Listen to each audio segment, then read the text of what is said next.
Connais-tu ton CFP? Le Centre de formation professionnelle de Dolbeau-Mistassini, c'est une institution dans notre milieu qui forme des jeunes depuis des années. C'est ici. Je me trouve là, puis j'ai décidé de te le faire découvrir. Suis-moi, on va te parler des admissions, on va te parler des programmes, on va te parler des services, tout ce que tu veux savoir. Viens-t'en!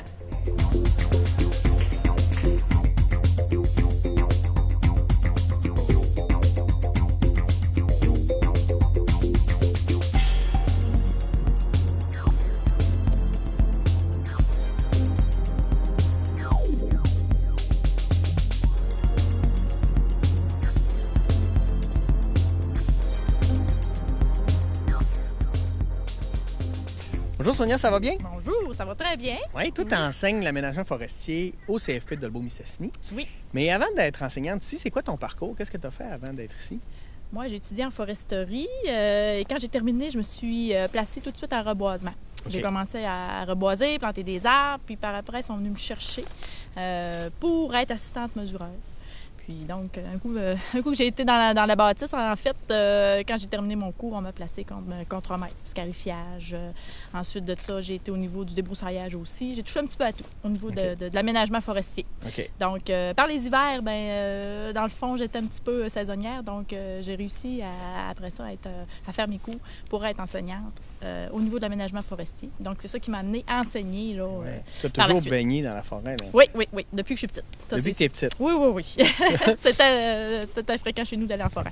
Puis là, on est dans le bois avec les étudiants. Qu'est-ce que tu leur montres foncièrement en ce moment, là? Présentement, on apprend les outils. Comment OK. travailler avec les instruments là, qui nous permettent en fait d'aller chercher nos données là, pour savoir combien de mètres cubes de bois on va sortir dans cette forêt-là. Est-ce que le bois est prêt à bûcher? On va prendre des âges des arbres aussi. On va prendre les essences. C'est-tu du résineux en majorité? C'est-tu du feuillu? On va, dans le fond, définir la sorte de peuplement qui va être ici là, prêt à bûcher, là, soit du résineux, du feuillu ou du mélangé. Donc, c'est ça que je lui montre, les instruments de travail. Puis à quoi ça sert l'aménagement forestier? Pourquoi on fait ça?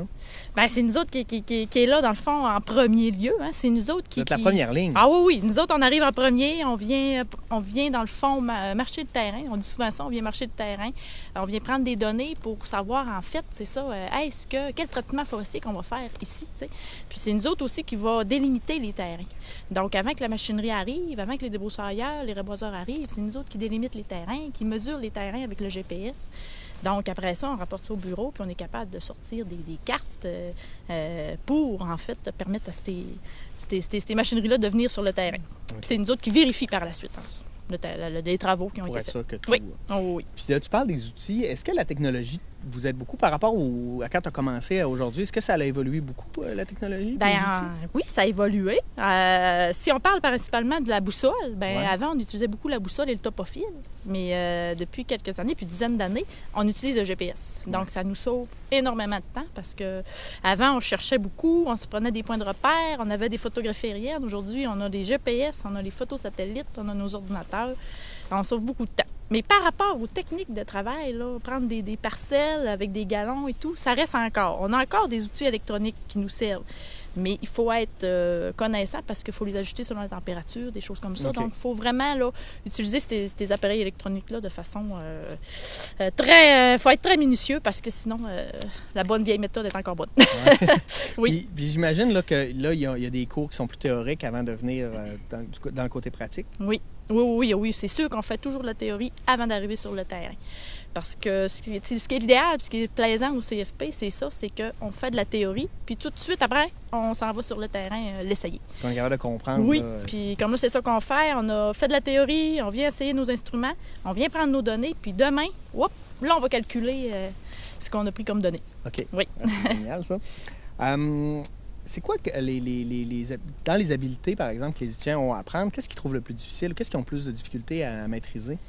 En fait, c'est sûr qu'au niveau c'est des manuels. T'sais, on OK. le voit tout de suite, c'est des gens qui vont vivre sur le terrain, ça va bien aller, puis tout ça. C'est peut-être plus au niveau de la théorie, du par cœur, des calculs, que là, ça devient un petit peu plus complexe. Souvent, Mais il y a des c'est gens que ça essentiel. fait longtemps qu'ils ne sont pas allés à l'école non plus. Donc là, il faut retomber dans les anciennes méthodes qu'on apprenait au primaire, là, les mathématiques, ces choses-là, souvent pour donner des petits trucs. OK, c'est ça que bon. je vois qui est plus difficile. Puis qu'est-ce que tu aimes le plus dans ton travail? Ce que j'aime le plus, je te dirais que c'est les élèves. J'aime le contact avec les élèves, les voir travailler, voir leurs évolutions à la fin, là, quand on les voit réussir, là, puis se placer surtout là, sur le marché du travail. Là, je dis souvent aux élèves, c'est ma paye. Ouais. c'est ça que j'aime le plus. Comment ça se passe, la relation avec les étudiants? Bon, j'ai jamais eu de problème, ça a tout le temps bien été. Au début, on apprend à se connaître. Après ça, un coup que la dynamique est établie, là, l'année se passe très bien. Ouais. Oui. Qu'est-ce que tu aimes moins de ton travail? Y a-t-il quelque chose? Ou tu as le travail parfait, peut-être?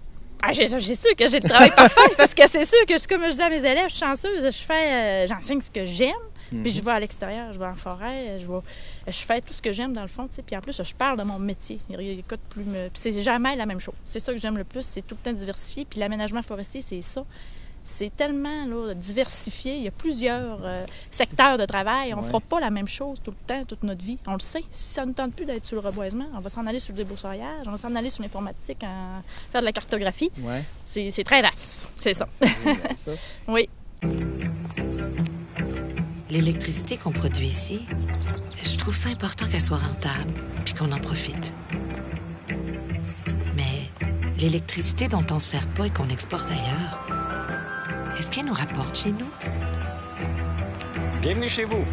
Louis Vézina, conseiller en exportation. L'an dernier, nos exportations d'énergie propre ont rapporté plus de 800 millions de dollars au Québec.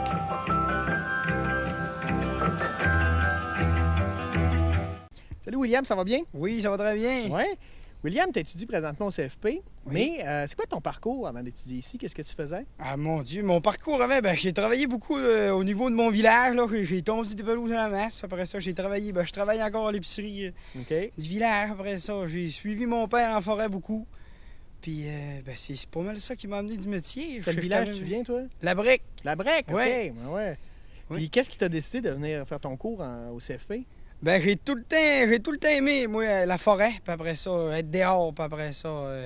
Ensuite, mon père a tout le temps été forestier. Il avait son entreprise forestière, puis ensuite, ça m'a permis de voir beaucoup tout ce qui est des domaines de la forêt. Ouais. Puis après ça, j'ai vécu aussi à travers son parcours, mes expériences, en y allant, quand on avait des congés à l'école, je partais avec lui, on allait en forêt, puis après ça, je voyais toutes les facettes du métier. Puis j'ai choisi l'aménagement forestier parce que ça te permet de suivre ton... Tu prends l'arbre, tu le prends quand il est en bois, qu'il est debout, puis tu es capable, dans toutes les facettes du métier, tu peux te rendre jusqu'à quand il est en planche, tu es capable de le suivre, tu vois toutes les facettes du métier. C'est vraiment pareil, dans le fond, tu vois tout le parcours. Moi, c'est ça qui m'attirait là-dedans. Wow. Puis qu'est-ce que tu aimes le plus de ta formation jusqu'à présent? Ce que j'aime, on a beaucoup de pratiques. On est à l'école, mais on dirait qu'on n'est pas à l'école en même temps. C'est amusant, là. C'est comme Oui, c'est beaucoup de pratique, c'est ça. On peut autant. Ou quand on est dans la classe, ça ressemble plus de T'aimes-tu ça pareil? Dans la classe. Oh, oui, c'est sûr. On se met là, puis on étudie ce qu'il faut étudier, puis après ça... Parce que tu sais que tu vas pouvoir l'utiliser directement dans la forêt. Exactement. T'étudies pour ton métier, t'étudies pour quelque chose qui va te servir, dans le fond. Fait que c'est sûr que là, c'est encore bien plus encourageant. Puis après ça, quand on est en forêt, c'est sûr que on dirait qu'on n'est pas à l'école. Y a-t-il quelque chose que tu aimes moins dans ce métier-là?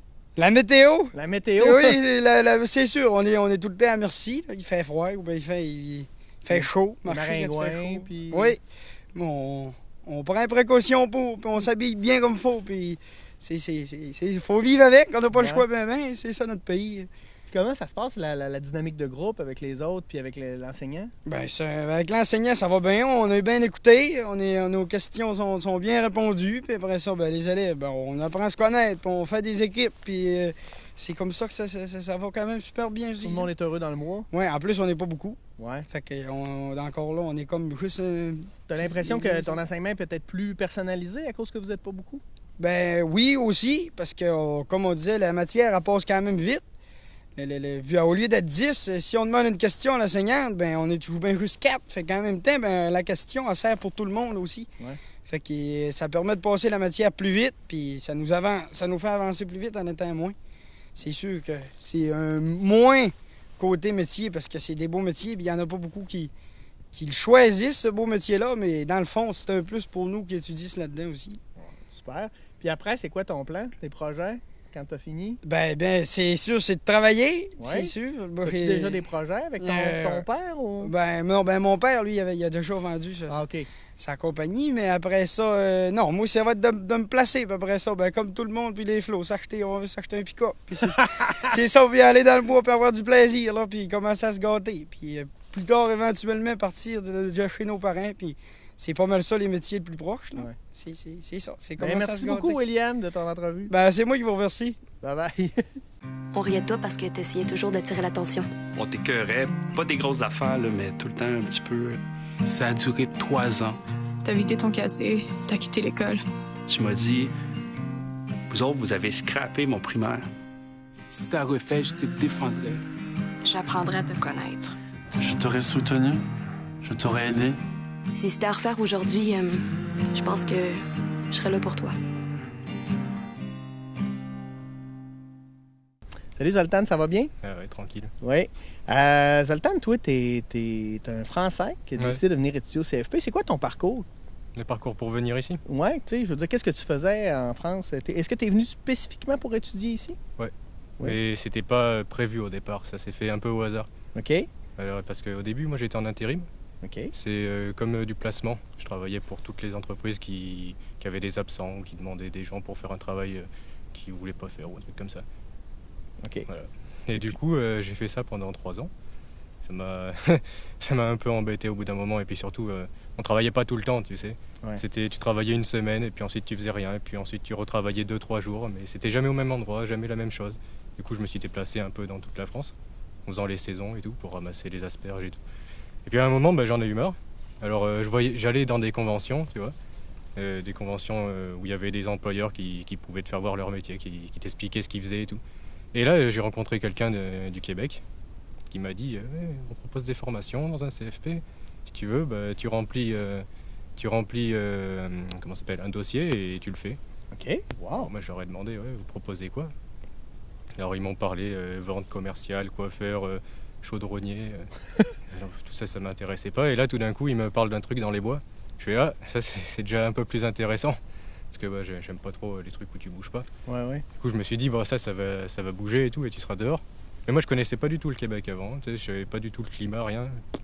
Puis comment tu trouves ça, là, d'arriver ici? Ça fait combien de temps là, que tu es arrivé? Ça fait 2 mois que je suis là. Puis comment tu trouves ça? Là, pour l'instant, c'est cool. Les gens, ils sont cool pour l'instant avec moi. C'est bien ça. Ouais. Parce que j'ai pas encore de trouvé de travail, et puis il faut vivre. Ouais. Et du coup, on m'a passé quelques vêtements et tout. Ouais, c'est pas mal pour l'hiver. Ouais, parce que là, c'est l'hiver qui s'en vient. Ça te fait-tu peur? Moi, j'ai jamais vu de neige personnellement, du coup, je suis un peu pressé, mais il y a tout le monde qui me dit tu vas avoir froid et tout. Ouais. Bon, tant mieux. Puis là, tu as décidé d'étudier ici en aménagement. Comment tu trouves ça, la région, et puis ton programme? Le programme, c'est cool. Oui. C'est cool, t'apprends assez facilement, c'est pas trop chargé, ça va. Oui, ça va. Puis le fait justement que tu es tout le temps à l'extérieur, toi, t'aimes ça? Oui, c'est ça. C'est surtout ça qui était intéressant. Je veux dire, pour moi, je m'intéressais pas du tout aux arbres avant, tu vois. J'ai jamais fait la différence entre un pin, une épinette, un sapin, c'est la même chose. Et là, c'est vrai que, tu vois, ça va assez vite parce que ça fait même pas 2 mois qu'on a commencé et là, j'arrive déjà à les différencier. Du coup, c'est pas mal. Tu vas devenir un spécialiste? Ouais, c'est ça. Ouais. C'est pas mal. Et puis, qu'est-ce que tu aimes le plus à date dans ton apprentissage? Je pense que je l'ai pas encore fait, ce que j'aime le plus. OK. Ouais. Puis, y a-tu des choses que tu aimes moins, que tu trouves plus difficiles? Difficile, non. Mais regarder les cartes, c'est pas très intéressant, je trouve. Okay. Personnellement, je veux dire, si, c'est utile pour le terrain ensuite, mais j'aime pas trop ça. C'est pas ce que tu aimes le plus. Ouais. Puis, c'est quoi tes projets après? Est-ce que c'est de retourner en France travailler ou c'est de rester ici? Non, moi, je suis parti pour vivre ici. Oui? Je veux dire, c'était plus une nouvelle chance. Comme je t'ai dit, c'était pas prévu au début. Ouais. Puis, j'ai rempli le dossier. Et puis, 2 jours plus tard, ils m'ont répondu. Ils m'ont répondu, ok, je continue. Ah, ouais. Et du coup, c'est pour ça que j'ai dit, j'avais rien préparé, ça s'est fait complètement, en 3 mois c'était prêt. Wow. 3 mois plus tard, j'étais là. C'était vide. Et du coup, j'étais là et je savais pas trop quoi faire. Alors moi, le but, c'est de trouver un travail là après, pour déjà me rembourser l'année que je vais passer ici. Oui. Et ensuite, j'avais prévu de visiter tout le Canada. Ouais. Tu vas pouvoir travailler partout après, là, s'il y a de la forêt partout au Canada. Ouais. Ouais. Merci beaucoup, Zoltan, de ton entrevue. Ouais. Très constructif, puis de voir que même justement les possibilités de venir travailler dans le bois, ils s'offrent même à l'étranger. Moi, mon plan, c'est d'être capable d'en mettre de côté. Moi, mon plan, c'est de travailler encore longtemps. Ça me garde jeune, et en plus, j'y gagne. Moi, mon plan, c'est d'en faire un peu plus pour aider ma famille.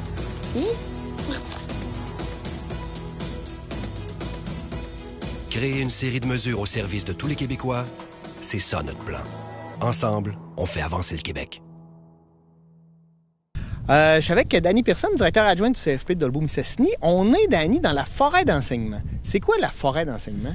La forêt d'enseignement, c'est une forêt d'une superficie exacte de... Là, le chiffre exact, je ne me rappelle pas, mais c'est autour de 7 à 800 hectares. OK. La caractéristique principale de cette forêt-là, c'est qu'elle est à la proximité, vraiment près du centre. Donc, c'est... Parce que là, on est en banlieue de Dolbeau-Mistassini. Ben oui, on est en ville ici. Là. C'est une forêt vraiment très près. Donc, c'est pratique pour nous pour développer les compétences. Donc, c'est vraiment une forêt... Puis les jeunes, techniquement, quand ils viennent ici, c'est pour faire quoi? Bon, ici, là, on développe beaucoup de compétences. Si je prends... Principalement, les étudiants en aménagement de la forêt viennent souvent ici pour développer la compétence, je pense, à cartographie, boussole, GPS, dendrométrie, donc la mesure des arbres. Ils viennent aussi pour la partie reboisement. Donc, on a toujours des petits secteurs à reboiser parce qu'on a une petite garantie d'approvisionnement ici.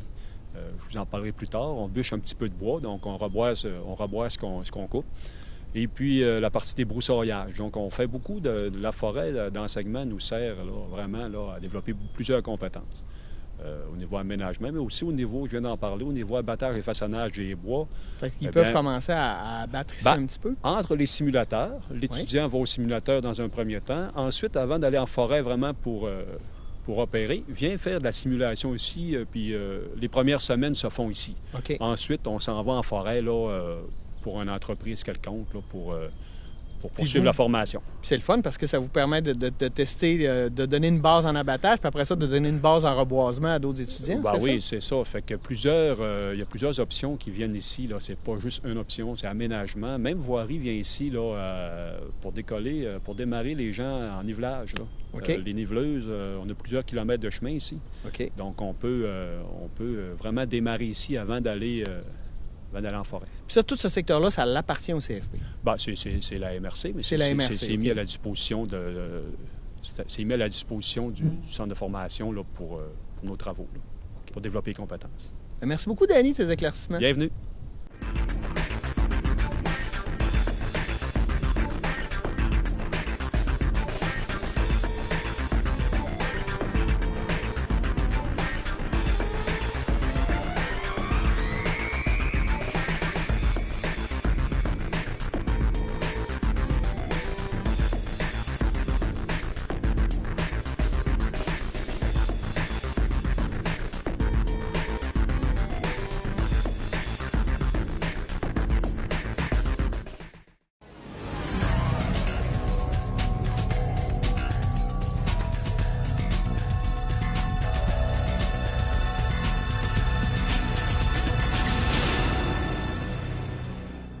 Alors bonjour, ici Guillaume Pétrin, animateur à TVL-DM9. Manquez pas, la prochaine saison hiver 2016 au programme, plusieurs émissions, dont le bol d'or d'improvisation, Tout sur tout, Qu'en pensez-vous, Accès MRC, Capsule Espérance, Babillard TVL-DM9 et les nouvelles émissions, les 12 travaux citoyens, Place aux saines habitudes de vie, Mon CFP, Électron libre et Rétro Hebdo. Mais ça fait bien trop d'émissions, tout ça, là! Hey, Sergent Biquette, mesdames et messieurs. Bonjour, Sergent. Mais là, Sergent, il faut que vous sachiez, nous, là, à TVL-DM9, on est productifs. C'est quoi, vous allez me donner un ticket? Certain! Bon. En tout cas, manquez pas ça à partir du 1er février 2016.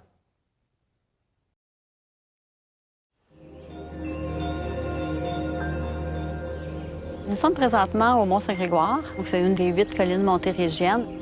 C'est un site exceptionnel qui offre un panorama sur la région, donc c'est-à-dire un point de vue 360 degrés en haut. La Fondation Hydro-Québec a permis de redonner l'accès au Mont-Saint-Grégoire tout en limitant les impacts de la randonnée pédestre, améliorer le réseau de sentiers et il y a des outils éducatifs. Ce dont je dirais on est peut-être le plus fiers, c'est les panneaux qui sont au sommet. Les objectifs à long terme sont en fait de préserver l'intégrité du milieu naturel du Mont-Saint-Grégoire à perpétuité.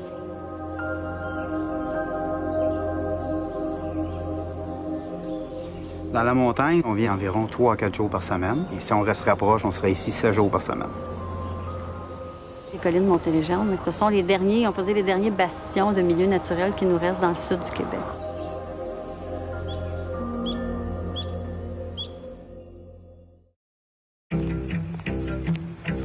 L'électricité qu'on produit ici, je trouve ça important qu'elle soit rentable, puis qu'on en profite.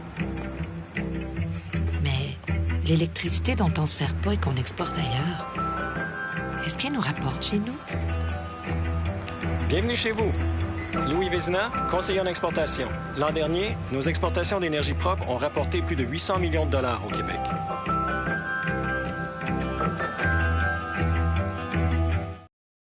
On riait de toi parce que t'essayais toujours d'attirer l'attention.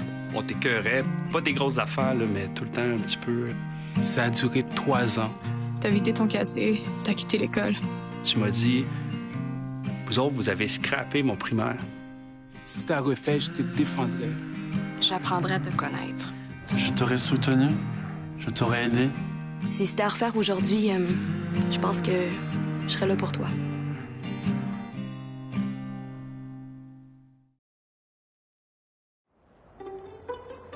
À la mi-juin, la tortue serpentine sort de l'eau, cherche du gravier pour assurer là, un endroit où les œufs puissent être incubés.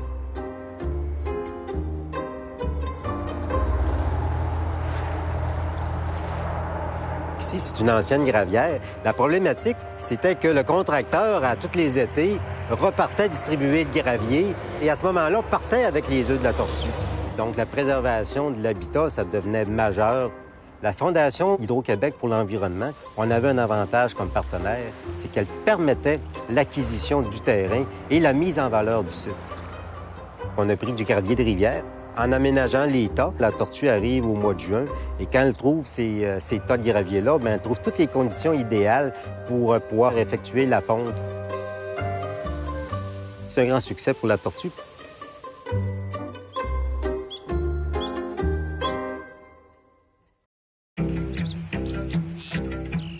J'aimerais ça faire affaire avec des entreprises qui ne tiennent pas pour acquis. Des entreprises qui acceptent de s'améliorer et qui tiennent compte de mes besoins et de mes préoccupations. Est-ce que ça se peut, ça, chez nous? Bienvenue chez vous. Christine Larocque, représentante des services à la clientèle. Ici, on travaille tous les jours à réduire le temps d'attente pour vous donner un meilleur service.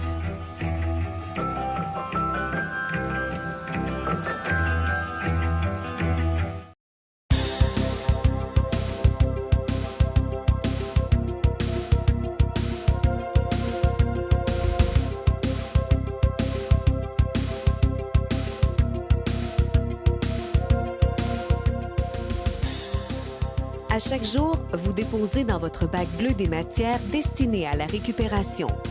Qu'arrive-t-il à ces matières? Où vont-elles? Saviez-vous que toutes les matières recueillies dans votre bac de récupération vont au centre de tri de la Régie des matières résiduelles du Lac-Saint-Jean? Collectées au porte-à-porte ou déposées dans des conteneurs, le verre, le plastique, le métal, le papier et le carton en provenance de partout au Lac-Saint-Jean se retrouvent ici, dans 16 installations situées à Roberval. C'est la Régie des matières résiduelles qui opère, par l'entremise du groupe Coder, le centre de tri de Roberval depuis 2008. En 2010, les installations ont été agrandies et modernisées afin d'accueillir davantage de matières. Chaque jour, plusieurs milliers de tonnes y sont traitées et triées. Maintenant, regardons de plus près la mécanique du triage. Près d'une vingtaine de trieurs affairés démêlent les matières et s'assurent de la qualité de ce que vous récupérez. La première étape du tri consiste à enlever les matières indésirables.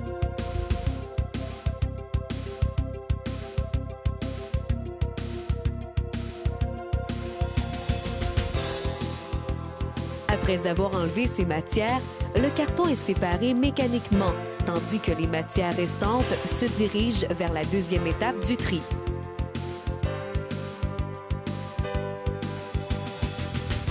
À cette étape, chaque matière est regroupée par type. Le plastique est trié manuellement par catégorie.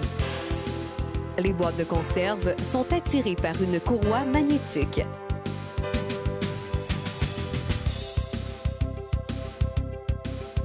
Le verre est concassé.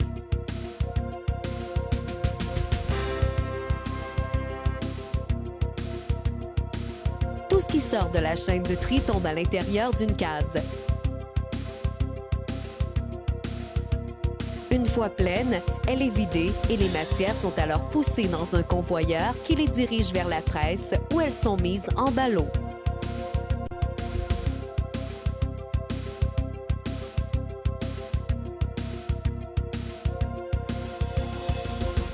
Les ballots sont par la suite entreposés et sont ainsi prêts pour l'expédition.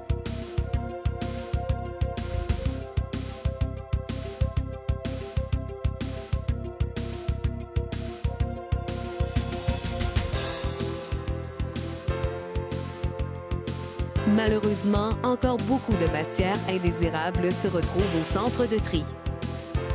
Par exemple, les vêtements, les contenants de styromousse, les couches, le caoutchouc, les petits encombrants, les animaux morts, les restes de table sont des matières à ne pas mettre dans votre bac bleu.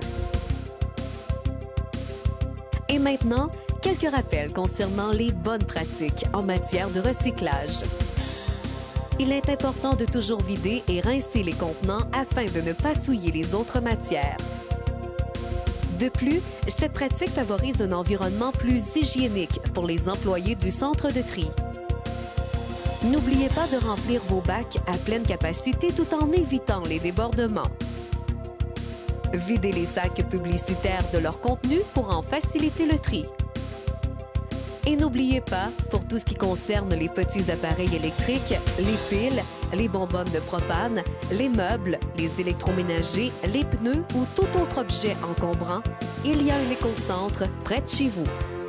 Pour plus d'informations, visitez le www.rmrlac.qc.ca.